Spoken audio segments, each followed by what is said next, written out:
See Us Now. Well, we begin this morning with some breaking news. 11 people are without a home this morning after a massive fire in Springfield, Georgia. A viewer sent us this video you're seeing right now. Effingham Fire and Rescue says it started around 5:45 this morning at an apartment building on 2nd Street. They say it caused some major damage. The Red Cross is helping everyone who was displaced, and firefighters say the cause is still under investigation, but arson is not suspected.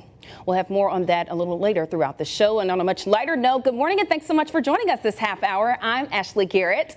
Let's get straight to that certified most accurate forecast now with meteorologist Melissa Hall. We're talking another hot day on tap. Lots of us going to climb to the 90s, but it's going to feel like we're in the triple digits again.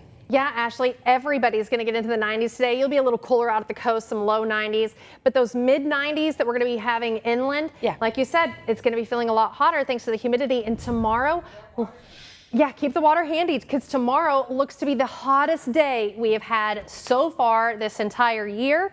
Right now, you might be looking at this shot of Tybee Island going, but Melissa, there's not any sunshine. How are we going to heat up? Well, there's that Saharan air layer that we keep talking about. A little dusty, hazy start to the day. But when you look at the stats already, it is 79, almost 80. So heating up isn't going to be a problem, especially when it already feels like it's in the 80s. Those feels like temperatures are the ones that we're going to be worrying about because, like you said, it's going to be hazy hot and very dangerous with that humidity factored in. 97 on the thermometer, feeling triple digit-ish. Tomorrow, even worse. Now, right now, the clouds are out. That air is a little dusty, but things will get sunny, like I said. And tomorrow, with those temperatures really heating up, we'll look at the heat index values and we'll talk about some relief coming in. We've got a cold front that's going to move in late week. It's going to make you need that umbrella. It's also going to bring that thermometer back down to about average. We'll have all of that here in about 10 minutes.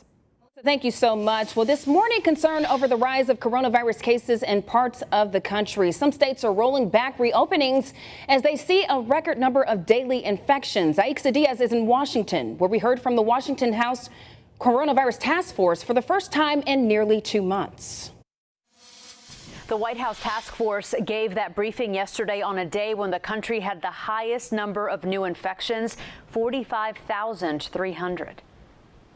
As we are reminded, as we see cases rising across the South, that we still have work to do. The White House Coronavirus Task Force says young people make up the majority of new cases across the nation, particularly in states that began reopening earlier. I think people were naturally just wanting to more get back into a normal swing of things. Well, now you still want to be vigilant, particularly with a lot of younger carriers out there. Florida and Texas are now reinstating restrictions after seeing a sharp rise in infections. If I could go back and redo anything, it probably would have been to slow down the opening of bars. The nation's top infectious disease expert says it's on all of us to act responsibly by wearing masks and maintaining social distance. If we want to end this outbreak, really end it, and then hopefully when a vaccine comes and puts the nail in the coffin, we've got to realize that we are part of the process.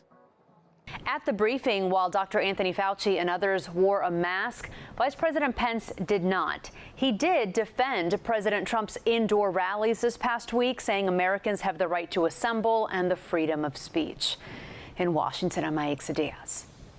Thank you so much. And President Trump, who did not appear at yesterday's White House briefing, called off his scheduled trip this weekend to his private golf club in New Jersey. Well, in Georgia, there's now close to 73,000 cases. This time last week, there were a little more than 62,000. In South Carolina, there's 30,263 cases. This time last week, there were close to 22,600. South Carolina Governor Henry McMaster is urging everyone to follow the state guidelines and to continue wearing their masks. However, he says he will not be making it mandatory. Cannot mandate. It is ineffective. It is impractical to have a mandate that everyone wear a mask because it is not enforceable. And for me to tell you that we are going to require people to wear a mask and then not be able to enforce it gives a false sense of security to those who believe that everybody is following the rules. Well, the governor went on to say he's issuing a new state of emergency and says there are no plans to lift restrictions on nightclubs, concert venues, theaters, or spectator sports until the state sees its infection rate go down. Georgia Governor Brian Kemp is also saying he will not make a mask requirement. The governor may not be willing to require masks in public, but several local governments are seriously discussing it. Hilton Head Island Mayor John McCann has called a special meeting so the town council can debate this. McCann says he was encouraged by town council members to push the new ordinance. He says he believes making face masks mandatory in public areas on the island will ease fears about getting the virus. The community is fearful of the virus being spread. The community needs reassurance that its town will provide the laws necessary to curtail that. The virus is going to be here for a long time. The only thing that will slow the virus down is for people that are here, whether they're residents or visitors, to wear masks, to provide social distancing. We can control our destiny by doing those two things. Well, if the ordinance passes on Hilton Head, you could be fined for not wearing a mask. The special meeting takes place Monday morning at 8:30. The town of Bluffton is also considering making masks a requirement. Town leaders called an emergency town council meeting for this coming Tuesday to discuss the matter. And as a reminder, the Savannah City Council says it is working on an ordinance requiring face masks too. After spending years as one of the few states without one, Georgia now has a hate crimes law. Governor Brian Kemp signed the legislation just yesterday, and it increases the prison time for criminals who target victims based on race or religion. The shooting death of Ahmaud Arbery in Brunswick sparked calls for the law. The 3 men accused in his murder were indicted on Wednesday by a grand jury. Christian pastors from across Beaufort County gathered at the county courthouse to pray for unity and making a unified statement against racism. The pastors addressed the recent deaths of Breonna Taylor, George Floyd, and Ahmaud Arbery. The pastors say it's important for the community to know the church stands with them. The church has got to lead the way in this. So that's the second hope today, is making a statement will have power. But a third hope I have today in our gathering here is that this ignites something. This ignites something that will move itself, have waves and ripples into the future here in Beaufort for many, many years to come. Well, nearly 20 pastors in Beaufort signed the joint statement denouncing racism and injustice. A House vote is bringing Washington, D.C. closer to achieving statehood, but there are still plenty of obstacles to overcome before residents there get complete representation in Congress. Tom Foreman explains.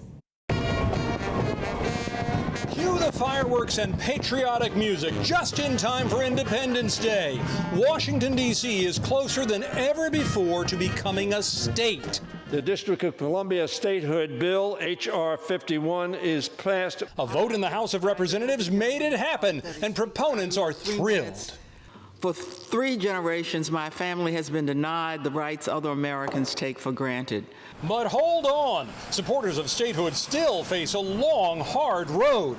First, because the Constitution says D.C. should be a neutral ground where lawmakers from all states can meet and govern. The new proposal would carve out the center of D.C. for that purpose, but critics aren't swallowing that donut. Washington, D.C.'s status as the capital of the United States is exactly as our founders intended. Second, the balance of power. In 1961, passage of the 23rd Amendment gave D.C. residents their votes in presidential contest. But statehood would give the largely Democratic region a voting representative and 2 senators. Many Republicans really don't want that, and many Democrats find their opposition really offensive. People should not look to us and say that we're too urban, we're too black, we're too liberal, and we have to justify our American citizenship and representation. And third, demographics. When it was pointed out in debate that Wyoming has fewer residents than D.C., Republican Senator Tom Cotton said, no kidding, yeah, but those Wyoming folks are miners, loggers, construction workers. Wyoming is a well-rounded, working-class state. If statehood were approved, the new state's initials would still be D.C. for Douglas Commonwealth, a salute to Frederick Douglass, former slave, abolitionist, and author. We've come a long way in this. And the Republican-led Senate and White House has vowed to stop this effort in its tracks. Time check this morning, it is 8:39. Coming up, more of your coronavirus questions are being answered. Hi, I'm Jeff Rawson. Coming up on Rawson Responds, answering more of your questions. And now it appears the age group of coronavirus cases is shifting. It's getting younger. Why that has doctors worried. Rawson Responds next. Plus, airlines are working on a plan to help the government keep track of passengers in case they're at risk of spreading the virus. Melissa. Coming up, I'll have a look at your certified most accurate forecast. But first, let's take a live look outside. The Savannah River, downtown, everything looking very calm right now. Already warm, though. If you're heading out to the farmer's market this morning, go ahead, put on short sleeves. You don't need those long sleeves because we're close to 80 and it already feels like it's in the 80s. That feels like temperature. It's about to get dangerous. We'll have that certified most accurate forecast after the break. If you need that forecast anytime, though, get it out the door with our WJCL 22 News app.